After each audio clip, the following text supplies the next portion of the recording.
And now, podcasting from the sun-scorched desert Southwest, weighing in at a combined total of 340 pounds, Brad Winchester, Tyler McDowell-Blanken, are Gimmick Infringement.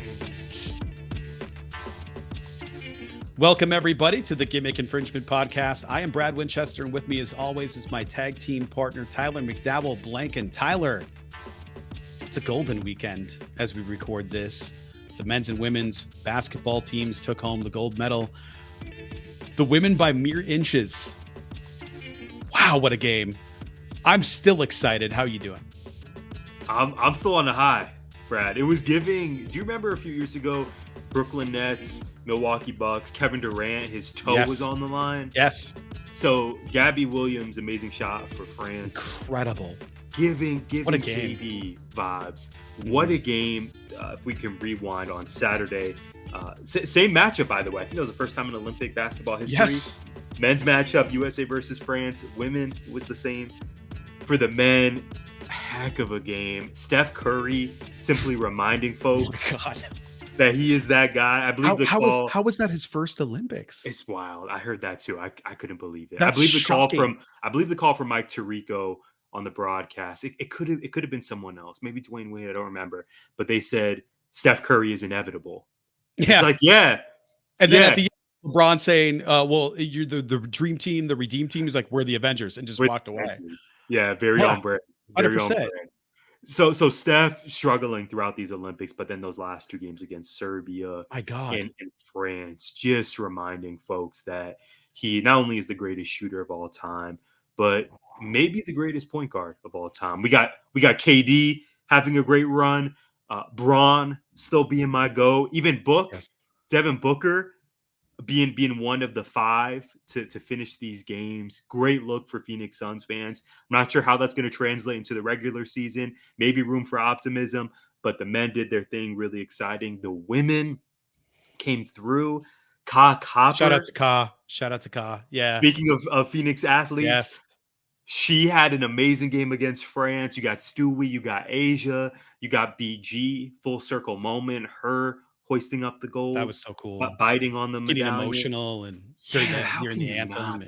How can you not be, Brad? So I'm still riding the high of this Olympic weekend. I know you and I spoke weeks ago in preparation. Is this going to unite the country? Is that possible? Right? 92 was a very different time period than 24. But also, I think I need to just step back and appreciate great basketball and seeing these talents put on for the country, really basking in the love of everyone in the States, tweeting about them and posting about them. And frankly, too, thinking about the greats of the game, this is going to likely be their last run. On the women's side, Diana Taurasi, possibly Brittany Griner, Jewel Lloyd. For sure, Taurasi. Is even a vet. Yeah. For sure, right? And then on the men's side, you mentioned this, that three-headed monster of Braun, KD, and Curry. It's the last time we're going to see these guys in this capacity. Right. We need to give them their flowers because they certainly earned it. Who's next? Who takes those spots? Tatum actually played? Yes, that would be ideal. Yeah. Book. I mean, Anthony Edwards will still be there. The people that are still there, outside of the people that are still on the team that will likely be there again, who are the three that replace Braun, KD, and Steph? Like, I don't know who the three are that. Like, that's tough. Can we slot in Ja? Does Ja Morant figure out things? And he was on that trajectory to be that guy. There's a lot of people in there, right? I think Ja's going to be Ja. Yeah. There's I mean, we don't know what's. They're all young. Most of them are young, right? Like they're still second year, third year. If it took this long for Steph Curry to be on the team, I mean, I don't know, but I feel like if you're listening, the baseline, this needs to be a conversation. And I look forward to hearing what you have to say. As I had to write down on there, I apologize for anybody that has eyes that saw me wipe the gobs of spit off the microphone. I thought, man, I got some white stuff on my shirt. I went like that, and then realized, nope, dry mouth, just disgusting. Saliva Jones. General disgusting. Yeah. Absolute horror show. I would get mad about it, but it seems like the anger needs to be reserved for one Tyler McDowell Blanken. And Tyler, I hear that you have a promo of the week. I don't know what this is about. I have absolutely no idea, but I know you're mad. So let's cue up the music.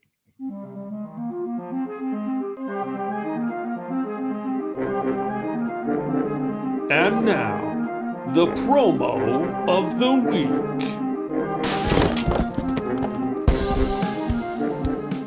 This was not the original plan. We were supposed to have GI at the movies this week. Yes. Fortunately, I did not tweet about it. Didn't post about it on Instagram. With good reason, because I did not make it to the... Let me rewind. I did make it to the movie theater, but I did not end up seeing Trap. We also have Trap Tales later in this episode, by the way. Stay tuned. WWE talk, AEW talk, Bachelorette talk. We got a lot. We were supposed to include Trap, the latest M. Night Shyamalan movie. We're going to have a whole review, a whole segment, if you will. Brad, that did not happen because on Saturday morning, I purchased tickets to my local AMC to see Trap, Matinee Jones. Can confirm. 2:15 p.m. I sent the screenshot. I sent you the screenshot before everything went downhill, which we will get to. I was even willing to sacrifice missing the second half of the aforementioned men's Olympic game. I thought you did, yes. To see this movie. So I arrive at the theater. All seems well. It's another day in the oven in the valley. It's hot, but we're thriving. I approach.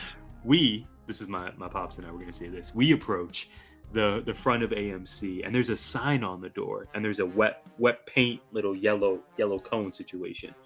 So I approach it and I read it, and it says, "Dear valued customer, the air condition, the AC is out in theaters 1 through 4. We apologize for the inconvenience." I said, "Oh, okay. I don't recall which theater we're in, but let's see what's going on." So I actually I go to the next door because I see the wet paint, so I don't know if I should walk through that. I go to the next door, it's locked. Then I go back to the wet paint door. I open it, at which point my father and I are greeted by an AMC employee. I've seen this guy before. No Cell City, seems to hate his job, but he gets me through the line. That's all. It's a transactional relationship. So he approaches before I can step foot into this AMC. And he says, "We're closed. The AC's out." Mind you, he is sweating profusely, looking like he just went through an Iron Man match, Brad. The man was going through it. He was down bad this day. So I didn't want to go full rage mode because clearly he was stressed out as well. But he says, "No, the whole theater's closed. Sorry, the AC went out." So at this time, another customer approaches. This is a dude. He kind of looks like Truth Magnum, but less blonde. One half of the Outrunners. Yes. Shorter, stocky, longer beard than Truth. But Outrunners are in my notes. Yeah. Yeah. Oh, great. I can't wait for that.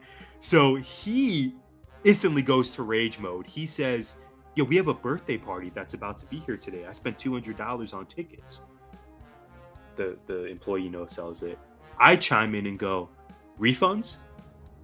He says, yeah, refund you should automatically see it pop into your account. As of this recording, no refund has hit my account, AMC.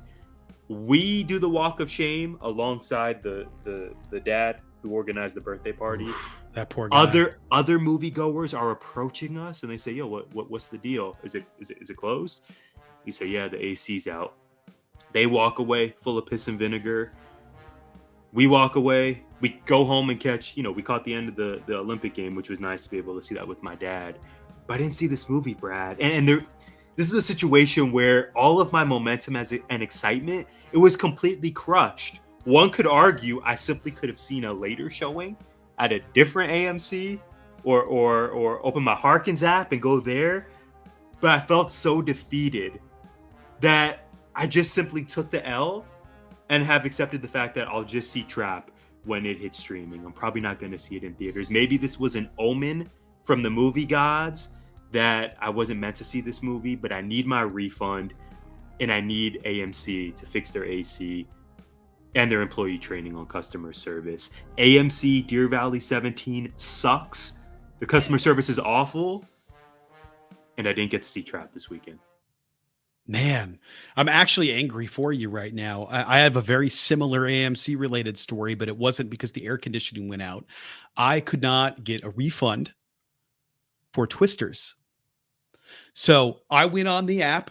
I bought the drink ahead of time so I could go there, pick it up, because I need to get there early to feel like I'm on time. And Jess is like, yeah, starts at 9. Let's get there at 9:01. So I'm trying to save time and save my mental health, because she will always stress me out with that shit. So I put in the order. I put in the drinks. This was on like Wednesday the week before. This was a long time in advance, and knowing that the absolute last day to have a babysitter was steadily approaching. So we did Friday evening. We're going to go see the show opening night, and good tickets right in the middle, but the bar is going to be there so I can put my feet on it, whatever. And recliner seats anyway. So never mind. I take that back. That's the IMAX. I know where to go in the IMAX though. Shout out to the only building left at the Foothills Mall besides Barnes and Noble. The gods decided that Jess was going to get some food poisoning that week, and she was in the hospital. And the next day, she was. Yeah. That feels like it was ages ago. I remember that. Yep. As I nailed the microphone. It was only, well, I guess it was almost a month ago now. Wow. And it's hard to believe. She's made a full comeback. Yes. Fullish comeback. Yes. I'm not gonna put her business out there, but like, it seems like Small Town USA. Non-intestinal related residual effects that are weird right now. But I think otherwise she's pretty much back to normal. But it put her down really hard. And then on Thursday, it was like, just sit on the couch, slowly recover, maybe try some food halfway through the day, but she was still fighting some nausea. By Friday, I was like, she's probably feeling good enough to go. But the second that smell hits her in the face, we don't know how it's going to go. So let's just assume we can't go. Their policy is cancel it a half an hour before the movie starts. So I go on the app and I get in there. There is no cancel button. There's no refund button. There's no anything. It's there, but it's grayed out. Like I can't click it. And then it says request refund. Do you know when the request refund button appeared? At 5:15 showtime. The exact time of the show was when the button magically appeared on my phone. And I click it and it basically said, nah, it's too late now. 30 minutes. So like $40 between tickets and drinks just gone. I can't get it back. I contacted them, and I'm not going to go drive down to the mall to figure this out. But I was like, I'm clearly not there. Nobody scanned my tickets. I'm not inside the building. I'm not enjoying this show. I didn't get my drinks. Did you get a response to your email? No, I never even got a response. Wow, that's unacceptable. And then my question was, the thing, it says refund already delivered, but no, the hell it wasn't.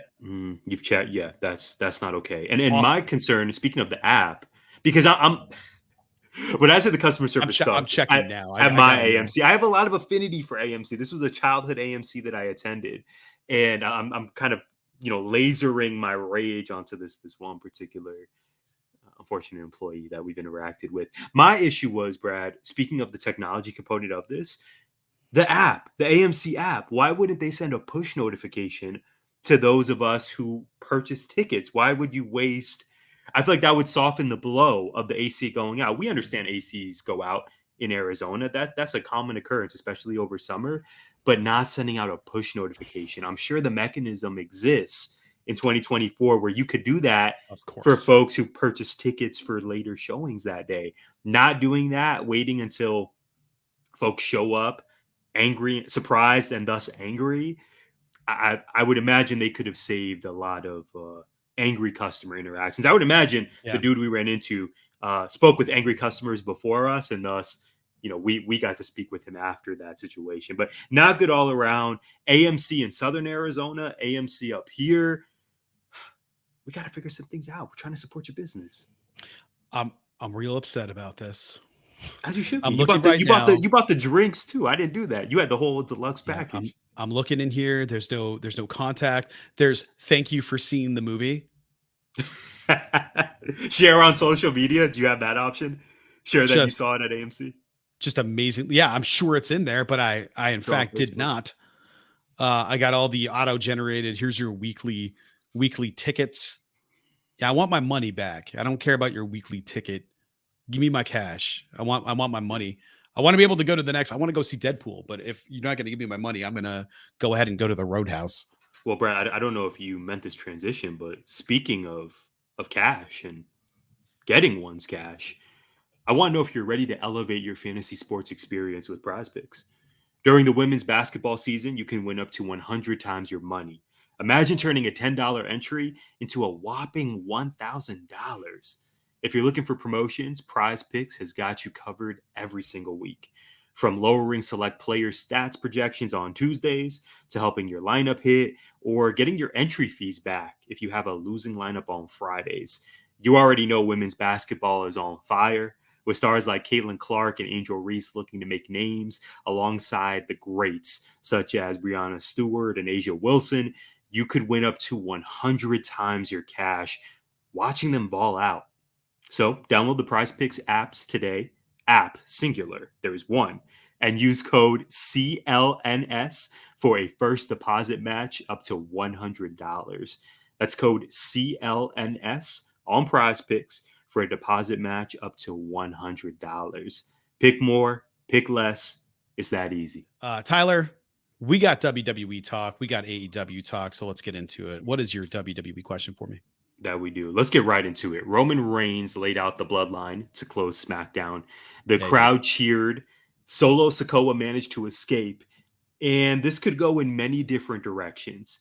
We could see Roman face Solo, The Rock, and even a rubber match with Cody Rhodes down the line. So my question for you, when do we see Roman's first one-on-one match? And who should be his opponent? That's a great question. We know he's going to wrestle at Bad Blood, but the way they're setting it up right now with the KO stuff and Cody and his rematch, it feels a lot like it's going to end up being a triple threat with Roman, Cody, and KO. And maybe you throw Solo in there and it's a fatal four-way. That would be a lot of fun. But I would say it's got to be Solo and Roman at Bad Blood for the title of head of the table. And there's going to be some tomfoolery, and then I think the Usos run in to kind of intervene, or maybe Sammy. Who knows what happens there? I think there's a lot of potential for that, especially if they're intervening. Now that I said that out loud, if they intervene in a fatal four-way, and it's KO out there, and Sammy has to come out there and try to stop the bloodline, and now he's helping KO and Roman. Maybe that's the through line. Maybe that's how that. Oh, that could be. I didn't even consider this fatal four-way at Bad Blood. I love where you're going. I think when it's a pay-per-view like that, when it's Bad Blood, it feels to me like the WWE tries to maximize its. We're not going to do any of the big title changes unless it's one of the big pay-per-views. So let's have Bad Blood be a big event, but let's get as many of the stars involved as possible without any kind of real stakes. Maybe storyline stakes, and let's have a story coming out of it for the next pay-per-view, or PLE. But the next really big one is Survivor Series is probably the next closest big one. Right. And then it's the Rumble. And then we have the Elimination Chamber, Extreme Rules or whatever spread out all over the place. And there's a lot of stuff to look forward to, but I don't think anything major happens at those events. So I'm going to say Roman and Solo, they're somehow going to figure it out where they're going to fight each other. I don't think it's going to be a clean finish no matter what happens. I can even see Roman taking the loss to Solo to kind of build Solo as this bad guy. And what better way to do that than to have Roman eat a pin from Solo? Because he doesn't have to win. That dude is bulletproof. Like, listen to the crowd. I think him losing will make it all the sweeter when the OG bloodline reunites and then kind of wrest control away from Solo. I think that could be really great. And then it'll set up Solo to be an even bigger star. So I think I think there's a lot to look forward to there. But I'm going to go ahead and say it's Roman and Solo at Bad Blood.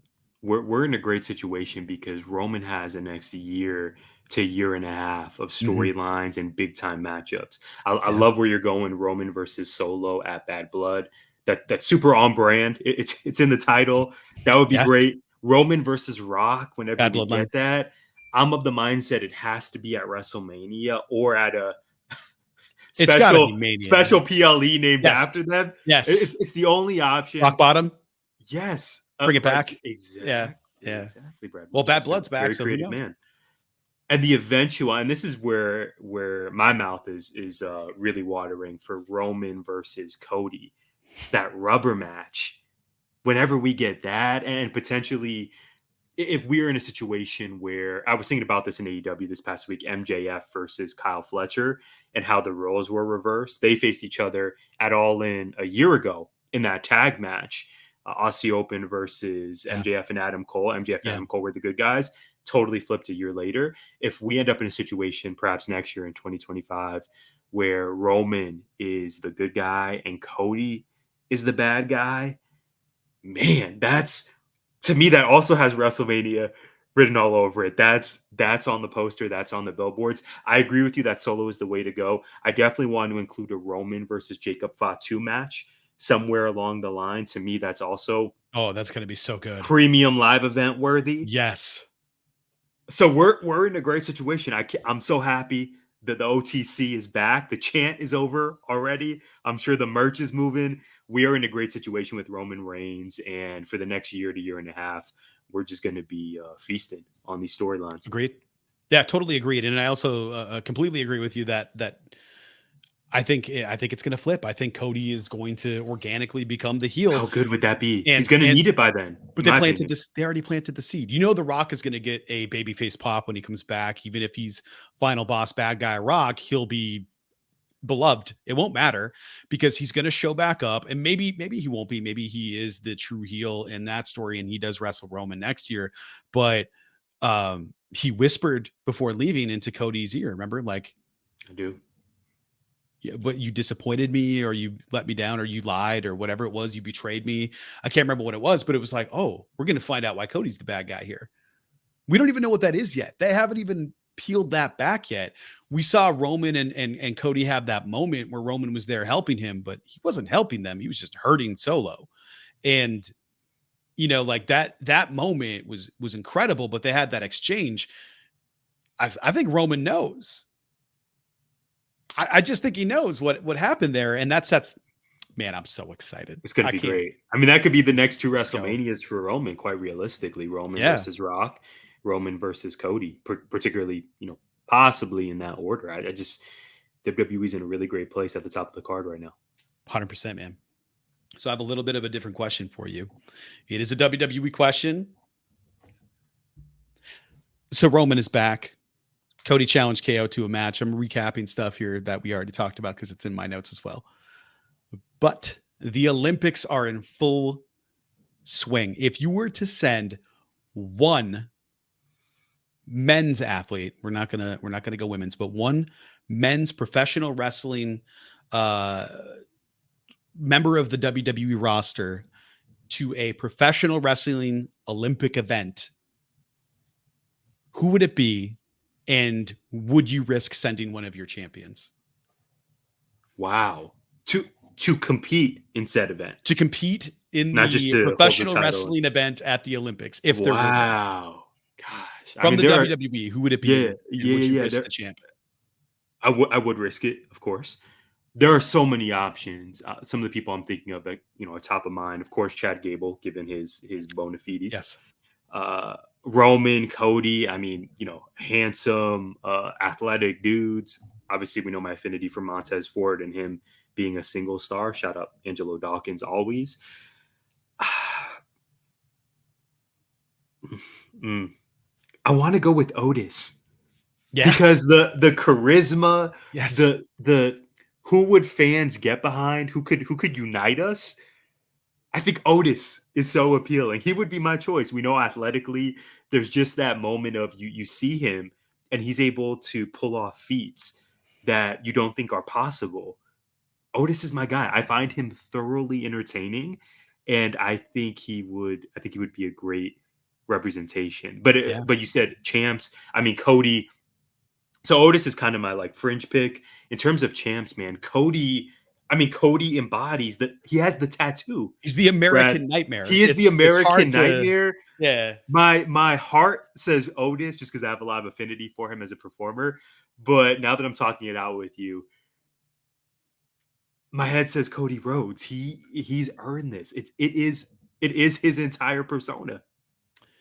Yeah, it's hard to deny that. It's also really easy to accept Otis, Midwestern guy, trained Olympian, correct? Like, correct me if I'm wrong. I know he trained with Gable. He also has He is an bona fide, Olympian. yeah, He's for sure. Incredibly strong. The Creed brothers. You got the Julius. Creeds.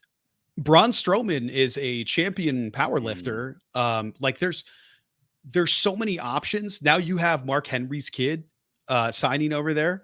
There's so many. I can't even remember his name. Derek. We're gonna call him Derek Henry. Jacob Henry. I was like Derek Henry.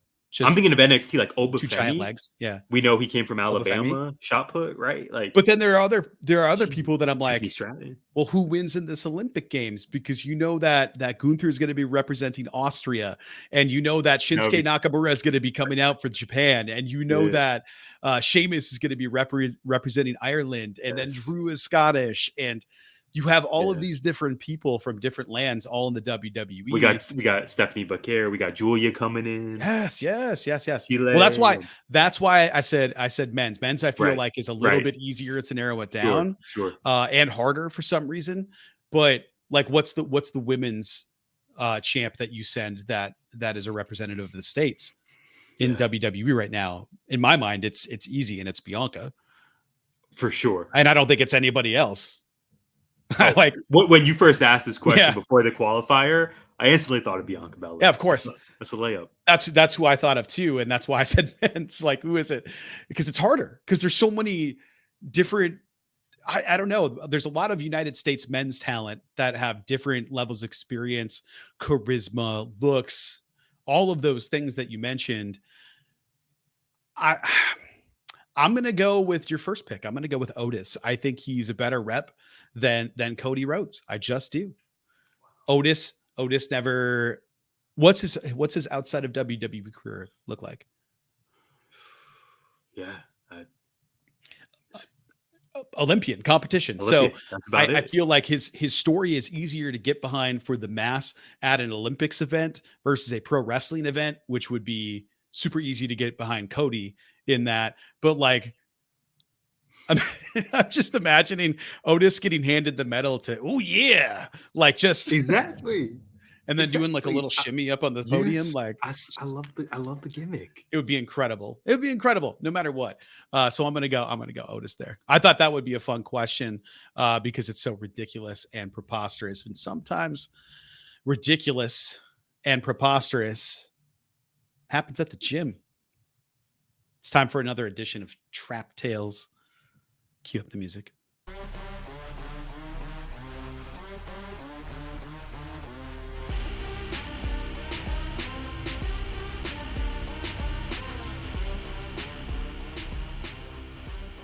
Tyler, early in the week, I sent you a couple of emojis. I said, I got a Trap Tales for you. I want to say this was Monday morning, so I had already forgotten about this and have since seen this person do some more ridiculous things, plural. So there's this guy at my gym, super strong. First of all, the guy is in great shape, incredibly strong, all this, but he always comes in with like eight weight belts and gloves and all these gimmicks he brings with him. Speaking of Cody Rhodes, he's got the weight belt. Yes, I got a weight belt too, but it's because I'm old. He's got all of these things, and he'll often occupy 3 or 4 machines at once without clearly indicating he's using them, and he'll just start bouncing between them. Tyler, this man, when I sent you that thing, was being incredibly obnoxious, loud, talking to himself, taking up several machines, and he was wearing long khaki pants, some beat up what looked like steel toe work boots, and a way too big for him salmon t-shirt. Not the salmon. This man is a psychopath. Like, my first thought is, this man has killed people. This man is killing people actively right now. Like, there's someone like at his house tied up, and he was like, I'm going to go get a quick workout, come home, kill them, and then go get some coffee. He's giving trap. Maybe the movie's based off of your Salmon friend. A few days later, Salmon Khakis came back in. This time, not khakis, but he's wearing like, they were like jean material, I think. They were like camo jeans. I don't know how to describe them. Not military, but like, I'm really into the real tree hunter pattern pants. And again, like a super baggy shirt that was like a Carhartt thick kind of work shirt. I've donated to JD Vance in the past. Yeah, he probably knows him, or lies and says he knows him. And he was getting into his Razor, his side by side that he parked into in the parking lot. Forgot to turn off his KC lights, or whatever they're called on a side by side, that are just really effing bright. So they're just point blank at the parking lot, and of course, that's the only spot. So when I got out of the car, I was immediately blinded and saw spots for 20 seconds on the way in. And all I could think is like, listen, man, we're all here. We're all working on ourselves. We're all here to work out. We're all here to share a common goal. But what the hell are you wearing? And I don't understand the benefit of it. This person scares me. Anybody that dresses like this to go work out scares me. This person sleeps in jeans, I'm convinced. Probably on the floor with like straw as a pillow. Definitely doesn't wet their toothbrush when they brush their teeth. This is this is a person who probably makes their own paper because they don't trust the government. Like, it's wild. It's nuts. I don't understand it. And yes, to answer that final question, it does smell as bad as it looks. Wow. That was a great trap tales. You sent me those emojis early in the week, so I was wondering, like, oh man, I hope he remembers the story by the time we record, because I know when something happens on Monday, it's 50-50 whether or not I'm going to remember it by the time we record on Sunday. Yeah. But your Salmon friend is, I mean, he's undeniable. How could you forget this guy? Yeah, it's hard. Well, it's hard to burn out of your memory. Years of therapy would need to take place before I think I can purge that out of my head. Oh my but goodness. But Tyler, life goes on, and we have AEW to discuss. That it does, Brad. So Swerve, Strickland, and Bryan Danielson each picked up wins this week. They're main eventing Wembley Stadium in a title versus career match in less than 2 weeks. How confident are you that the American Dragon leaves London with gold? I'm very not confident. And it was because of the promo he did when he sat down with JR, and it was saying that he needs pretty immediate neck surgery.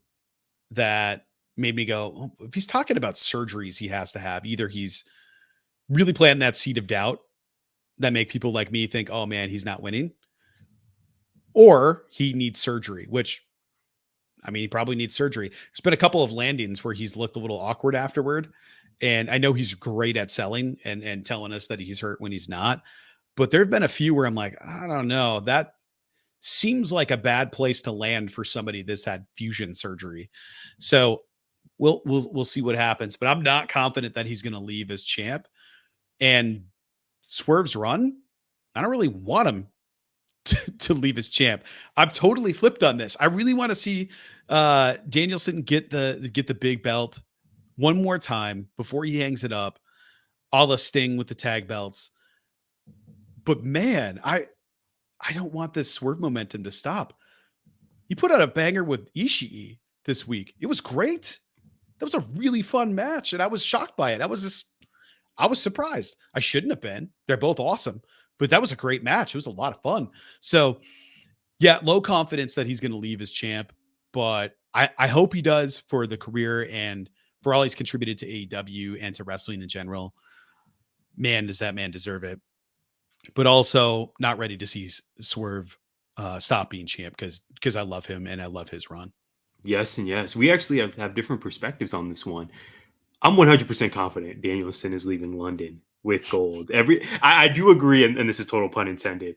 I believe Danielson is swerving us by saying that, just putting that little hint of doubt. Yeah. He's so skilled at playing with our emotions, as you alluded to, Because we're Brad, and fickle. and selling injuries. Like, he really enjoys just playing with us in that regard, messing with our emotions and really feeling sympathy for him, because obviously, like you said, he's beloved. He's been beloved in multiple promotions. He is that dude. We've seen him live. He's really, he's everything we believe him to be, and probably then some. One of the greatest of our generation. For all those reasons, I believe he's leaving London with the gold. I think that's going to be one of those moments from All In. Maybe even the first picture leaving All In is Danielson holding the gold above his head, fans chanting yes, yes, yes, and then we that's how we leave the show. However, AEW, in my opinion, is in a really advantageous position, because you could totally have Swerve win, unpopular take. Yes. Because he has a ready-made challenger next up. Maybe we're getting Hangman versus Jarrett at All In. If you would have told me that in January, that would be a match on the card for All In, I'm not sure I would have believed you. But Swerve versus Hangman certainly does not need a title, but could also be for the title, and it would make complete sense, because Hangman wants to rob Swerve of everything. So in my opinion, AEW is in a can't lose situation with this main event for All In 2. But that being said, Brad, Danielson winning is the play. 100% confidence. I agree with you. Swerve is phenomenal. The Ishii match from Collision, I think it was kind of in the middle of the card, right? On Collision. It wasn't the opener, it wasn't the main event. No. Really enjoyed Collision, by the way, with Christian Cage's the trios, the turtleneck. turtleneck. Yeah. That's so good. And then they destroy Yes. House of Black, and nobody wins. And Bullet Club Gold. Yeah, I really enjoyed Collision. That's not going to end up being a triple threat somehow. No. Right. Yes. Yeah. Right. Yeah. And we may in the tag division with FTR, Acclaimed, and Young Bucks. I'm wondering if we're also doing something similar there, even though the Acclaimed are getting their title shot this week. We'll see. But Brad, Swerve, I watch his matches and I'm so impressed with how he's developed. He was awesome in NXT. He was great his early days. He wasn't this, though, to your point. But no. He just in ring, moveset wise, goodness, how he makes it look effortless. Yeah. He is my favorite wrestler to watch from an in ring moveset perspective. He's really, I try to compare this to teaching, wrestling to teaching fairly often. If Swerve was a teacher, if this were the teaching rubric that you and I allude to, he's highly effective. He's mastered his craft. Can't deny the dives, the hitting the gritty, the house call, like everything is so fun to see. Yeah. And he's just really at the peak of his power. So I empathize with you in that. I don't necessarily want the title reign to end, but Danielson is taking that gold in London. When you said the moveset thing, it got me thinking about Will Ospreay, because he's my favorite guy to watch. And when I think about those two together, there's not much of a difference. I mean, Will obviously Will is a different type of just carnival freak show athlete that could be that big and do that much stuff. He's the aerial assassin for a reason, but moveset wise, like Swerve can kind of do anything he wants out there. And that house call has never not been snug. Right? Oh my gosh. I feel like it's getting more and more snug as time has gone on. Some stank on he kicked Ishii in the face like he owed him money. It was amazing. He said, "Bite you. No, take this. Eat this, eat this foot." That was wild. It's so great. His moveset, and it feels innovative. To me, it very much, I've not shared this comp with you, Brad, but it's giving, say, RVD and ECW, where I'm seeing moves he's doing. I'm seeing these combos and these variations. And I think to myself, I've not seen this before. Maybe I've seen it, but it doesn't quite look the way Swerve makes it look. I remember feeling that way watching RVD and ECW all those years ago. And to me, Swerve is really, he's just taking his game to a next level, even during this title run. I know there's criticism about Swerve doesn't feel like the guy on Wednesday nights because you have Ospreay, you have MJF, He's not being positioned in a way that his character is not in a position where it feels like the top guy. I think the criticism's valid, but in ring, I don't think Yeah. anyone is above Swerve in any wrestling Agreed. company. In any wrestling company, they may be comparable for sure. The Will Ospreys and MJFs, and name the amazing wrestler. But is anyone better than Swerve? I don't think so. That man has put in work. Yeah. Yeah. You make great points, man. Okay. So I have a question after this week, this collision again. So Thunder Rosa has now been a part of several of AEW's hardcore women's matches. So we had TJ versus the Bunny and Penelope Ford. We had Britt versus Rosa. Both of those are top 10 women's matches all time, in my opinion. In AEW. I'm not going to put it in there with everything else, but it's hard to argue that there's a lot that are above that. The bull rope match gave us some stunning images, and it was a really fun match. The Deonna, when she's stunned that she didn't get the pin, she looks up and she's just, half the Phantom of the Opera Crimson Mask. So my question for you is this, though, Tyler. Why don't we ever get women's hardcore matches on pay-per-views? Wow. They're all on TV. You really don't. Yeah. And they've typically, aside from maybe the original Rosa Britt match, it seems like that was the lights out match. The lights right? out, yeah, which changed everything. Yeah. It seems like the women's hardcore matches are usually reserved for Rampage or Collision. Not even. But I don't think of those shows as being synonymous with women's hardcore, but all of them seem to be not on Wednesdays. Yeah. The fan base seems to really enjoy women's hardcore matches because we certainly get our fair share of men's. There was a lot of blood all the time. There's a lot of blood on Saturday night. Even Preston Vance against Rouge. I'm like, oh my gosh, there's more blood. What? Yeah. Why don't we get more women's hardcore matches on the pay-per-views? That's a great question. I've always felt that if you have a feud that necessitates we're going to beat the piss out of each other until we're bleeding everywhere, or we're going to go to the extreme ends of the law and what's allowable to do these fights, isn't that something people want to pay for? Now, I get it might pop a rating, but is Deonna Purrazzo and Thunder Rosa in the middle was a second match? I think it was the second match after Darby and Hologram. We're gonna do that, and you're not even gonna have a main event. It was great. I actually had that in my What Did We Miss, but yeah, I didn't even need that because my partner has it on deck. I would have paid for that though. I would have paid for that's a special attraction. Totally. And did I tune in for it? Eventually, yes, I taped it.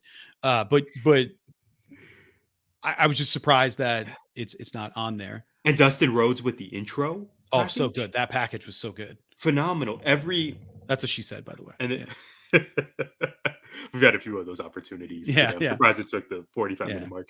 The big four women's rivalries in AEW right now are all befitting of a hardcore match. We just saw it with these two. Willow Nightingale, Chris Statlander, we spoke about last week. That's a grudge. And then the other two, the actual women's title programs for All In, they're one-on-one singles matches, but one of them could easily become a hardcore match, and I think it would be justified. Mariah May versus Toni Storm would definitely be the top pick. Put a cage on that thing and completely. But Britain and Mercedes, it's also not just about who's the best. There's clearly shots being fired back and forth. I love all four feuds, and I love the vitriol that they've developed, where it really feels like neither side likes each other. There's legit reason for it, and we need to see this on a pay-per-view. Unfortunately, you called this, Brad. Chris Statlander, Willow Nightingale, mixed tag situation, the buy-in. Okay, you know where I stand on it. I'm just glad they're going to be featured.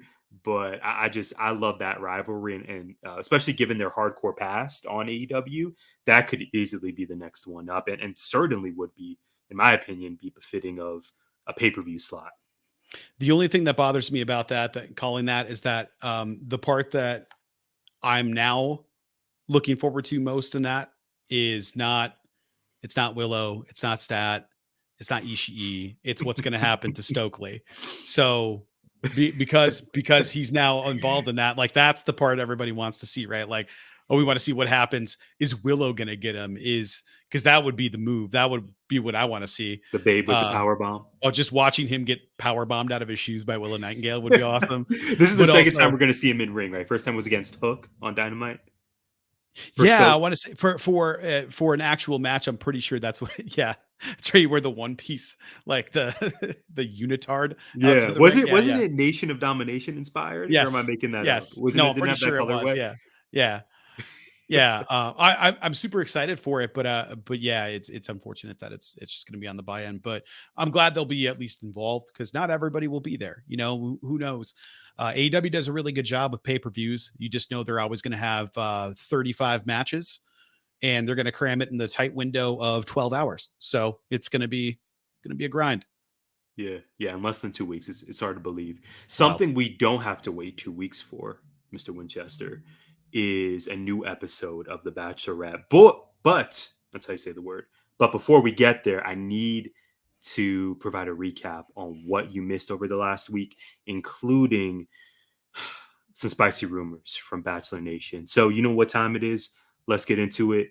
A rose from me. And now, for a rose from GI's most eligible bachelor.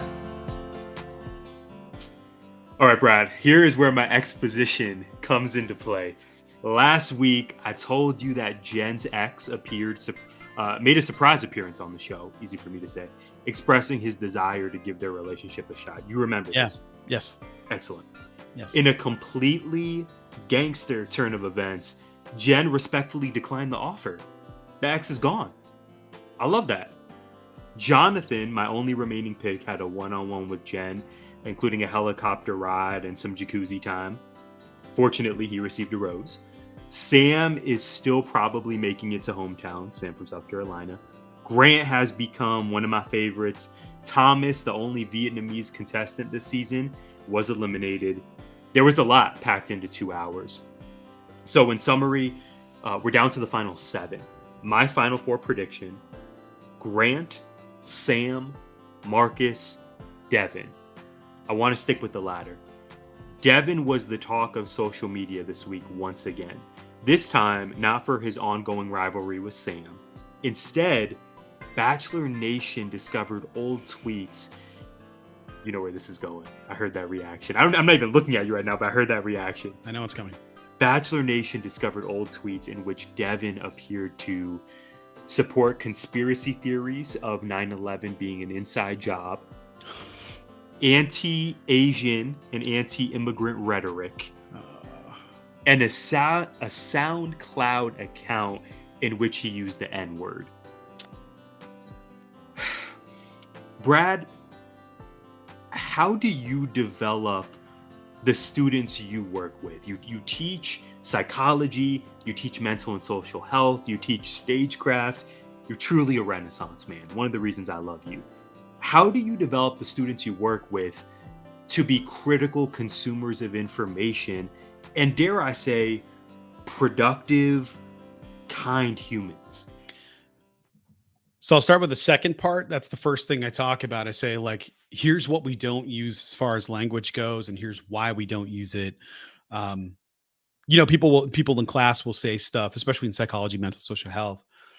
Oh, that kid's just so antisocial, or I'm so antisocial. And I always have to remind them, like, so that's not a thing. You're not antisocial. Antisocial is a disorder, and it is a behavior pattern. It is not you just saying you're an introvert. So what we're not going to do is use disorders to describe people. Disorders are not adjectives. I am not so ADD. I am not so OCD. I am not so bipolar.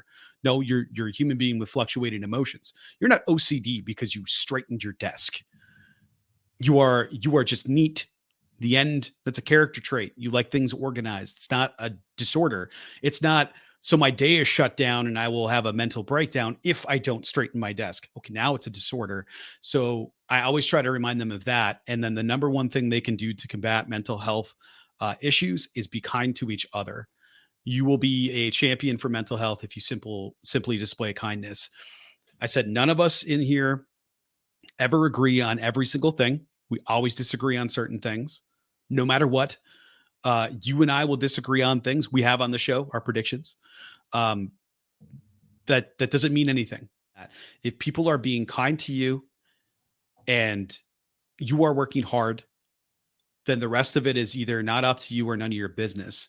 And we will all be happier, and we will be better off if we can just learn a little bit of kindness. Now, as far as the other part goes, I'm not really talking about critical consumption of media, but I do a little bit with psych about being critical about research studies, about actually vetting them and looking at, are these reliable sources? Who are these people? Great. It says PhD. Did you click on that name and see what they have a PhD in? Because if they have a PhD, this is an example I always use. Me and Jessica Hunt, shout out to the block. We would teach this class together, and these kids did research on the Bill of Rights and had to write about the Bill of Rights. And I asked them to share their sources, and I clicked one of their sources, which of course was about.com, which I don't even think exists anymore. And this article was written by somebody that sounded like they knew what they were talking about. But I said, did you click the author? They clicked the author, and this guy writing about the Bill of Rights has a degree in landscape architecture. So you have to check those, and then you can go like, okay, maybe I can't trust this information because this isn't actually an expert. This is an expert in something completely unrelated. If this were about shrubs, okay, you want to talk about topiaries, he's your guy. But until then, get him out of the Bill of Rights. Just because he's American doesn't make him an expert on this subject matter. So I think that's the hardest part, is because we live in a cultural climate that makes it really difficult to talk about being critical consumers of information for two reasons. Number one, I can say we need to be critical, and some people are going to take that as, oh, so you're saying it's all fake news. Or we have to be critical and look at sources, and then it could be, well, what makes you say that these sources are wrong? These are their opinions. And it's like, that's why they're wrong. They're opinions, not facts. There's a difference, you Neanderthal. And it's really hard to back that off and try to get that there, which thankfully for me, I either have to go, this is a credible peer-reviewed research source, or it's some conspiracy theory nonsense. It's just really hard when you have to go digging into people's pasts, because with that person, cancel culture is really difficult to navigate because we don't know if there's been any growth or acquisition of new knowledge or changing character. And I hesitate to judge a person's character by this one thing that might have been said when they were 16 years old or 15 years old. And I should clarify with Devin that this is as recent as like 6 months ago. Then he's a piece of shit, and kick him to the curb. Yeah.